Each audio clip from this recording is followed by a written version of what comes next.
People look at sooth on the betel leaf and tell future or read.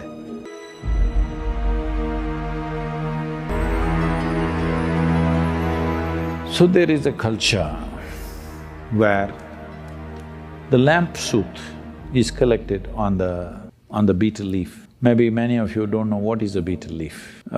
In India it's very important, it's a very good digestive, it is alkaline in nature. If you have any consumed small quantities of poison in the food that you've eaten, it neutralizes all that. Any acidic poisons are neutralized, including cobra venom, it could neutralize that.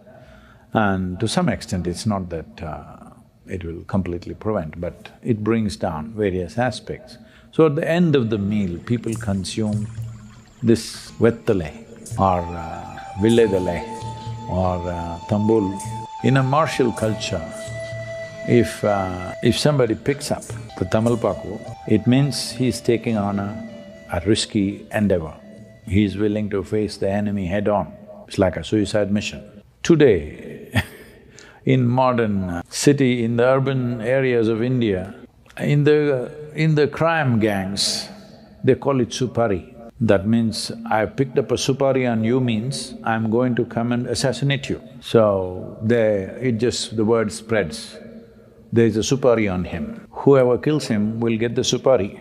It comes with a price, of course. So this is coming from a much ancient usage of, if I pick up the tambul, that means I'm ready for a suicide mission. These two things have been related, that human activity could be taken to another level by consuming this leaf. And that leaf works only if it has at least an inch of stem.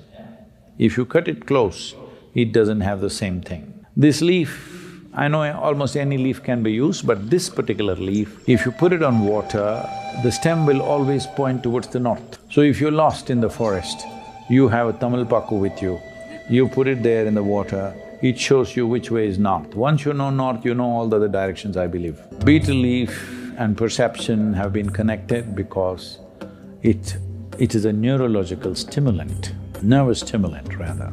If you consume it, your nerves will go into mild like that. So your neurological complexity and neurological activity and your perception are directly related. Why a human being is able to perceive things a lot more than any other creature is, we have the most complex neurological system. Actually, you should hear better, you should see better, you should smell better than any other creature.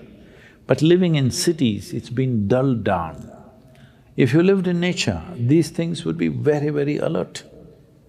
Just like that. You would be far better than most creatures in terms of smelling, seeing, hearing, everything. But it's dumbed down because of excessive impact of both visual, auditory and olfactory, everything is overloaded living in a urban society. Because of that, it's kind of gone down.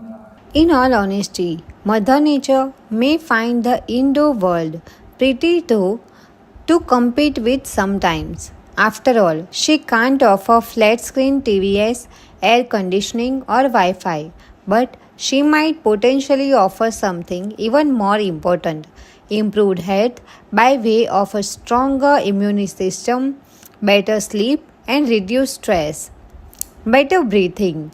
Air pollution can trigger allergies, asthma and other respiratory disease, which you may already know. It might surprise you to learn, though, that indoor concentrations of air pollutants are often 2 to 5 times higher than outdoor concentrations. But spending more time in natural green spaces could help lower your risk of respiratory concerns. Improved sleep. Typically, your body's internal clock follows the sun, making you feel awake during the daytime and sleepy at night. Although artificial illumination can mimic natural light, direct sunlight has 200 times trusted source the intensity of office lights in a closed room. As a result, sunlight affects your circadian rhythm more than electric light. Reduce depression symptoms. Sunlight can often help ease depression symptoms like low mood and fatigue. Light therapy can help treat both major depression and seasonal depression. If you have seasonal depression, you may notice improvement after a few days. Trusted source.